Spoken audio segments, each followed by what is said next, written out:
Hi there, let me tell you a little bit about myself. I'm a Democrat. I come from a democracy. In a democracy, everybody has a vote to decide who's going to govern them, and everybody's vote is equal. Democracy is a good thing, but not everybody does it right. In my society, we do it right. Some other societies do it quite well, many societies don't do it well at all, but generally speaking, even imperfect democracy is better than the alternative, which is a dictatorship. A dictatorship is bad, and that's really all you need to know. Not all bad governments are dictatorships, but generally speaking, all dictatorship is bad government. However, imperfect dictatorship is sometimes better than an imperfect democracy.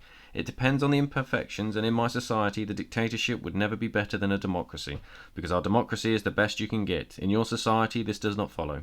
We recognise that democracy, we cannot impose a way of doing democracy on you. You have to want it, then you have to want to do it right.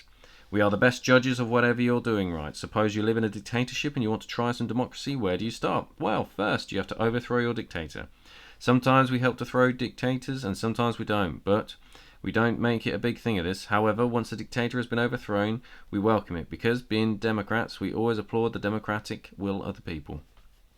But sometimes the democracy with which you wish to place your dictator turns out to be imperfect. Generally speaking, this is because you are not doing democracy right the way we do.